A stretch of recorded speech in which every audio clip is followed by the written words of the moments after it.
اعوذ باللہ من الشیطان الرجیم بسم اللہ الرحمن الرحیم وآتی ذی القربى حقہ والمسکین وابن السبیل ولا تبذر تبذیرا ان المبذرین کانوا اخوان الشیاطین وَقَانَ الشَّیْطَانُ لِرَبِّهِ کفورا۔ سورۃ الاسراء کی آیات نمبر 26 اور 27 ہمارے موضوع کے اعتبار سے میں نے آپ کے سامنے رکھی، اور موضوع جیسا کہ آپ جانتے ہیں کہ اسراف کیا ہے اور اسراف کے بارے میں خدا کا حکم کیا ہے۔ آیہ مبارکہ جو آپ کے سامنے تلاوت کی گئی ہے اس میں اللہ تبارک و تعالیٰ اپنے بندوں سے یہ کہتے ہیں کہ مسکین، مسافر اور اپنے رشتہ داروں کو اپنے مال میں سے پیسے دو، رقم دو، ان کا حصہ دو، لیکن فضول خرچی نہ کرو، ایسی جگہوں پہ خرچ نہ کرو جو تمہارے رشتہ داروں کو دینے کے علاوہ، تمہاری اپنی ذات کو دینے سے کے علاوہ اسراف میں داخل، جو چیزیں فضول میں ہیں وہاں پر خرچ نہ کرو۔ اور ساتھ ہی یہ قرآن پاک یہ کہتا ہے کہ جو فضول خرچی کرتے ہیں، جو مبذر ہیں، وہ شیطان کے بھائی ہیں، اور شیطان جو ہے اپنے رب کا ناشکرا ہے، وہ کافر ہے۔ کافر ہم نے پہلے بھی آپ کو کئی مواقع پر بتایا کہ کافر دراصل شاکر کا متضاد ہے،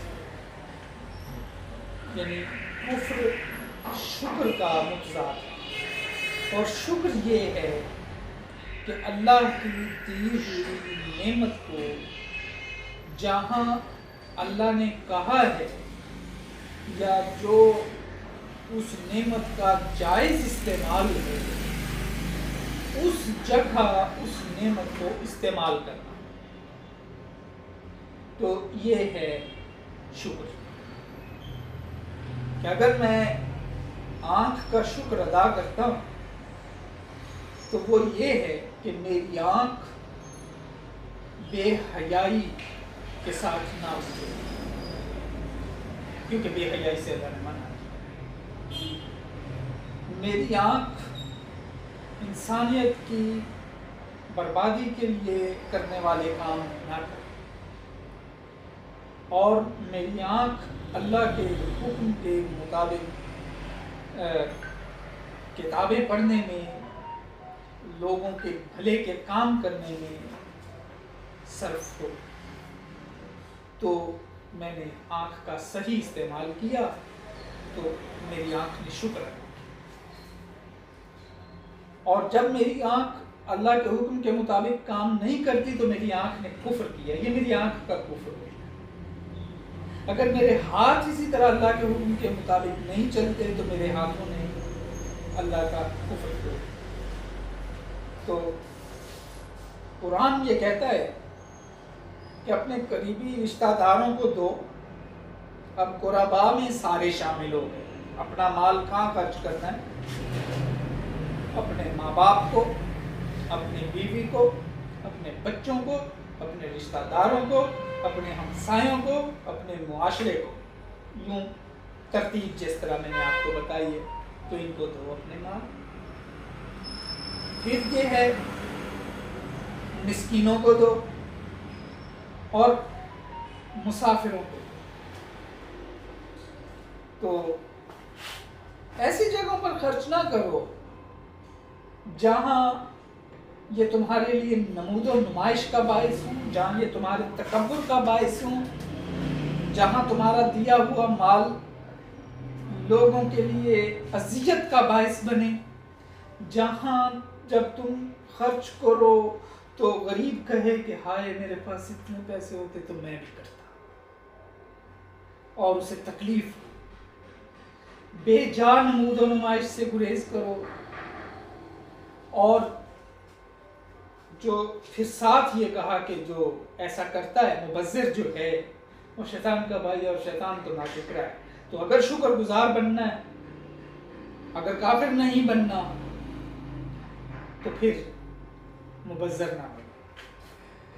لیجیے قرآن پاک نے دو بنیادی اصطلاحات خرچ کے حوالے سے استعمال کی۔ ایک ہے تبذیر، جو کہ میں نے آیت آپ کے سامنے رکھی، تبذیر اور تبذیر فضول خرچی، اور تبذیر کرنے والے کو مبذر کہتے ہیں، اور دوسری ہے اصطلاح اسراف، اور اسراف کرنے والے کو مسرف کہتے ہیں۔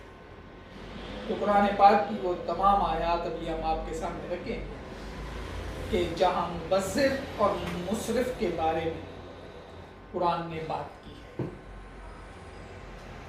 اب یہ جو خرچ کرنے کی جو دو اصطلاحات ہیں، ان میں سے جو اسراف ہے لفظ، یہ اصطلاح اسراف دو معنوں میں استعمال ہوتا ہے، بنیادی دو بڑے معنی، اور یہ جو اس کا پہلا معنی ہے وہ ہے وسیع معنی ہے، اور زندگی کے ہر پہلو کے مطابق خرچ کے ہر پہلو، صرف معاشی نہیں۔ یعنی اللہ تعالیٰ نے انسان کو عقل کی صلاحیتیں، کام کرنے کی صلاحیتیں بھی بخشی ہیں، عقل کی صلاحیتیں بھی بخشی ہیں، اعتقادی قوت بھی عطا کی ہے، عقیدے کی قوت بھی عطا کی ہے، اور معاشی بھی۔ آپ اپنی عقلی کام کرنے کی فعلی اور اعتقادی قوت کو ضرورت کے علاوہ دکھاوے کے لیے لوگوں کو اپنا قائل کرنے کے لیے اس قوت کا بھی استعمال کریں گے، تو یہ اسراف ہے، یہ تبذیر نہیں ہے۔ اور پیسہ بھی اگر خرچ کریں گے، بے جا صرف کریں گے، بے جا خرچ کریں گے، تو یہ بھی اسراف ہے۔ لیکن جو تبذیر ہے خرچ، وہ صرف معیشت کے ساتھ۔ اب یوں سمجھیے کہ ایسے لوگ جو اپنے مطلب کے لیے کسی برے سے برے طریقے کو بھی اختیار کرنے میں تعامل نہ کریں، اپنے مقصد کے لیے ظلم اور تعدی سے بھی گریز نہ کریں، بد اخلاقی سے بھی باز نہ آئیں، اپنی وحشت کا اظہار کرنے لگ جائیں، بربریت کریں، ظلم کریں، اور اپنی خواہشات کی انتہا تک پہنچ جائیں، مسرف ہیں، اسراف کرتے، اور اس کی پھر کوئی حد بھی نہ ہو۔ اس کے لیے ایک اور قرآن پاک نے لفظ استعمال کیا ہے، معتدین،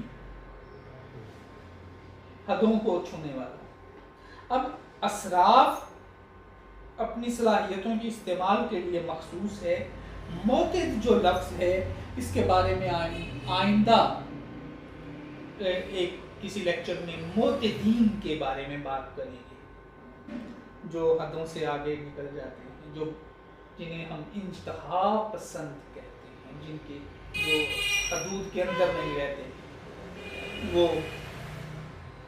تو اس کے بارے میں معتدین کے زمرے میں بات کریں گے۔ یہاں اسراف کے حوالے سے تو عام طور پر جو اسراف کی اصطلاح ہے وہ فضول خرچ، مال و دولت کے صرف کے بارے میں، زیادہ خرچ کے بارے میں، اور اعتدال جو ہے وہ یاد رکھیے گا کہ یہ جائز چیزوں کے متعلق ہے کہ جائز چیزوں کو جائز کاموں میں صرف، اور جبکہ فضول خرچی کے لیے لفظ جیسے میں نے آپ کو بتایا تبذیر ہے. اب تبذیر کے معنی ہے بکھیرنا کے. اگر بیج کی طرح مال و دولت کو بکھیر دیا جائے تو اسے تبذیر کہتے ہیں. گویا ضرورت جائز ہو یا ناجائز اس پر بے دریغ خرچ کریں گے تو یہ تبذیر ہے. یعنی جائز ناجائز کا فرق نہ رہے اور خرچ کیے جائیں تو یہ تبذیر ہے. اور اسراف جو ہے وہ خاص جائز چیزوں کے لیے ہے، یعنی ناجائز کی اس میں نہیں. تو تبذیر جو ہے خواہ جائز ہو یا ناجائز ہو، جہاں پہ بھی آپ خرچہ زیادہ کرنے جائیں گے کرتے جائیں گے تبذیر. تو قرآن پاک کی آیات آپ کے سامنے رکھتے ہیں. قرآن کہتا ہے سورۃ الشعراء آیت نمبر 151 میں کہ آپ وَلَا تُطِيعُوا أَمْرَ الْمُسْرِفِينَ، مسرفین کے حکم کی اتباع نہ کرنا، اطاعت نہ کرنا، مسرفین کے پیچھے نہ لگنا، مسرفین کی اطاعت نہ کرنا. اس کا مطلب یہ ہے کہ اب یہاں قرآن نے جو مسرف کی اصطلاح ہے وہ طاقت کو غلط جگہوں پر استعمال کرنے کے حوالے سے استعمال کی. یعنی کیونکہ اس سے آگے اور آیت کا جو کنٹیکسٹ ہے آگے اور پیچھے، وہاں سے ہمیں پتہ چلتا ہے کہ یہاں فساد کا مطلب ہے. جو مسرف ہے وہ فسادی ہے، جو اپنی طاقت کو غلط جگہوں پہ استعمال کرتا ہے، معاشرے میں فساد پیدا ہو جاتا ہے. تو قرآن کہتا ہے کہ فسادیوں کی اطاعت نہ کرنا، یعنی جو اپنی طاقت کو غلط جگہوں پر ناجائز انداز میں ناجائز ذاتی مقاصد کے لیے استعمال کرتے ہیں وہ مسرفین ہیں، ان کی اطاعت. پھر ایک جگہ قرآن پاک میں جو لفظ اسراف کا استعمال ہوا ہے وہ یتیموں کے مال کے حوالے سے. وہاں قرآن نے حکم دیا کہ وَلَا تَأْكُلُوهَا إِسْرَافًا وَبِدَارًا أَن يَكْبَرُوا. اگر کسی یتیم کا کوئی والی ہو تو یتیم، یہاں یتیم سے مراد وہ ہے جس کا بچپن میں باپ فوت ہو جائے. اگرچہ یتیم کا معنی قرآن نے بے سہارا بھی لیا ہے، لیکن یہاں اس آیت میں یتیم سے مراد وہ ہے جس کا بچپن میں باپ فوت ہو جائے. تو ایک اس کا متولی ہے جس نے اس وقت تک وہ دولت رکھنی ہے جس وقت تک بچہ بالغ نہیں ہوتا، کیونکہ بالغ ہونے کے بعد اس نے باپ کی امانت اس کے سپرد کرنی ہے. اب وہ شخص یہ کرے کہ جب تک میرے پاس یہ دولت ہے میں جلدی جلدی اس کو ادھر بھی لگا دوں، ادھر بھی لگا دوں، ادھر بھی لگا دوں، جس کو دینے ہیں دے دوں اور پیسے خرچ کر دے. جتنے میں وہ بڑا ہو تو پیسے پیچھے نہ بچیں. تو اس سے مراد یہ ہوا کہ قرآن یہ ایسا خرچہ جو اپنے ذاتی مقصد کے لیے کیا جائے اور اس نیت سے کیا جائے کہ جو حق کسی کا ہے وہ اس کے استعمال نہ آئے اور اس کو اس تک نہ پہنچے. ایک تو حق کھا لیا اور دوسرا اس کو جلدی کر کے کیا. یہ دونوں چیزیں یہاں پہ آ گئی.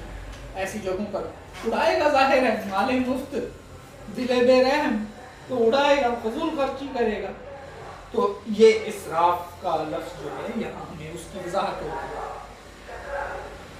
قرآن نے ایک اور جگہ کہا ہے اور یہاں ذرا حلال معاملات میں یا بنی آدم، اے آدم کی اولاد، خذوا زینتکم، اچھے اچھے کپڑے پہنو، اچھی شکل و صورت بناؤ، زیور پہنا کرو، کر لو، تو جوتے اچھے ہونے چاہیے، کھانا زینت، یعنی لوگوں کو اچھی چیز دی، خصوص زینت ہے، گھر بناؤ خوبصورت بناؤ، ان کل مسجد، اور جب نماز کے لیے آؤ، جب بھی مسجد میں آؤ اچھے زینت کے ساتھ آؤ۔ پھر کیا ہے؟ وَكُلُوا، کھاؤ بھی، وَاشْرَبُوا، پیو بھی، کھاؤ پیو بھی، گھر بھی اچھے بناؤ، زینتوں کو یعنی خصوص زینت، وَلَا تُسْرِفُوا، لیکن اسراف نہ کرو۔ یہاں آپ ذہن میں رہے کہ خدا کو اس بات سے یہ بات بری نہیں لگتی کہ آپ لباس اچھا پہنیں، خدا کو اس بات سے اگر آپ خوشنمائی کرتے ہو تو یہ نہیں برا لگتا۔ اسراف یہ ہے کہ جو تمہاری اوقات ہے 10 خرچ کرنے کی، تم لوگوں کے دکھاوے کے لیے 20 خرچ کرنے کی کوشش کرو، تو یہ اسراف ہے۔ ایک دوسری بات کہ تم ایسے خرچ کرو، ضرورت کے علاوہ جگہوں پر یوں خرچ کرو کہ دوسرے دیکھیں تو ان کے دلوں میں حسرت، یاس اور خواہش بے وجہ جنم لے۔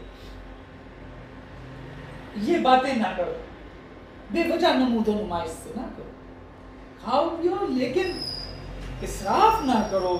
اِنَّهُ لَا يُحِبُّ الْمُسْرِفِينَ، یاد رکھو اللہ کو مسرفین سے محبت ہے۔ اچھا خیال رکھیے گا کہ کوئی شخص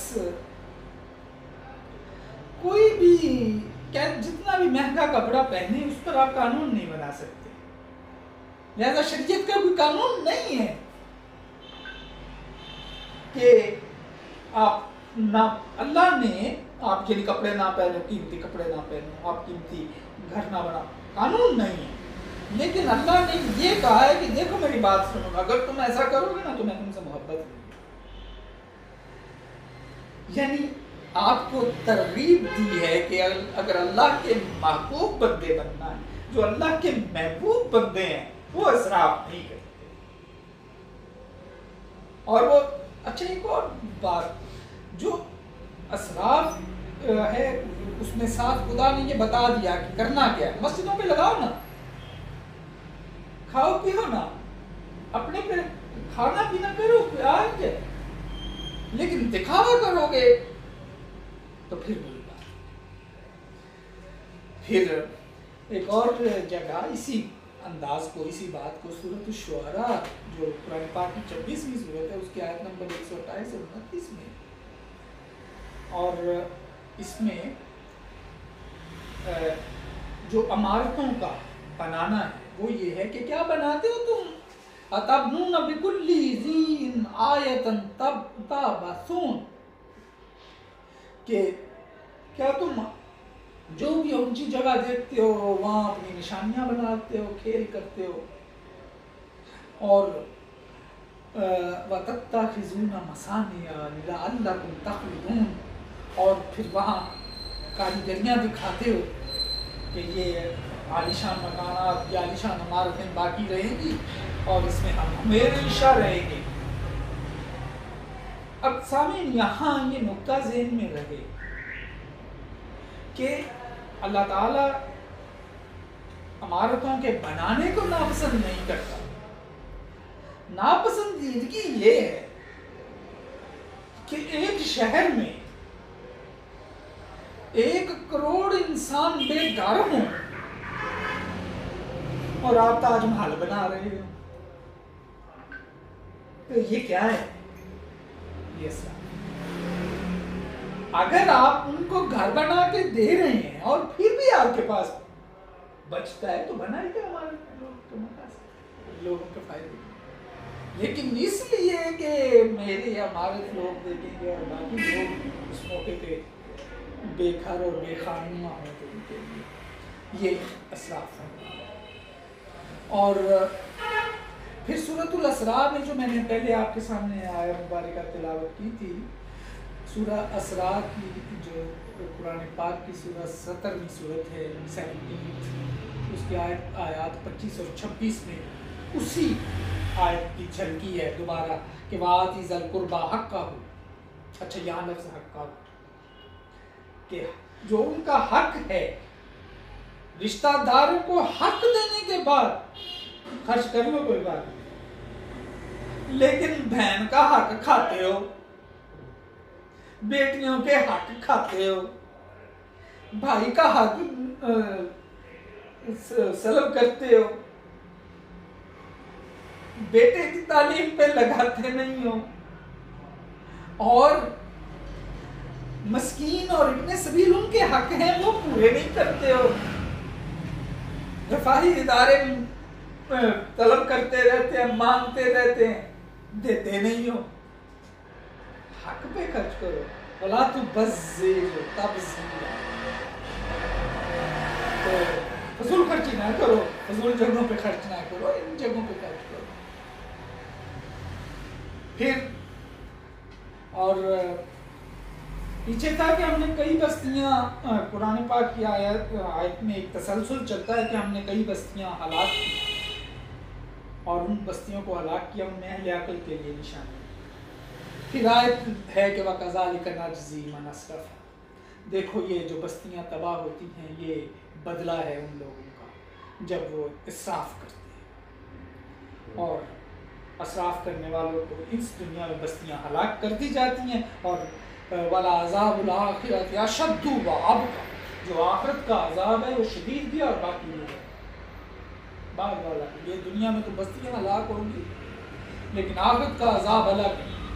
اور پھر سورۃ الفرقان ہے، قرآن پاک کی 25ویں سورت ہے، اس میں عباد الرحمن کی صفات بیان، تو اللہ کے جو رحمان کے جو بندے ہیں ان کی صفات کیا ہے ایک ترتیب کے ساتھ، تو وہاں بیان ہوا ہے کہ وَالَّذِينَ إِذَا أَنفَقُوا، وہ ایسے لوگ ہیں، عباد الرحمن ایسے لوگ ہیں کہ جب خرچ کرتے ہیں لم یسرفوا، اسراف نہیں کرتے، اچھا وَلَمْ یَقْتُرُوا، اور بخل بھی نہیں کرتے، یہ اعتدال ہے، یعنی ہاتھ کھینچ کے بھی نہیں رکھتے اور بے جا صرف بھی نہیں کرتے، اعتدال کا رستہ ہے۔ مکانہ بین ذالک قواما، اور جو ہوتے ہیں وہ ان دونوں کے درمیان میں قواما، یعنی اعتدال کا رستہ اختیار ہے۔ مومن معتدل ہوتا ہے جی، مومن اعتدال پسند ہوتا ہے، انتہا پسند نہیں۔ وَكَانَ بَيْنَ ذَلِكَ قَوَامًا، یہ قرآن کا بہت بنیادی اصول ہے، ہمیشہ زندگی کے مختلف شعبوں میں اس کو لگا ہے۔ وَكَانَ بَيْنَ ذَلِكَ قَوَامًا،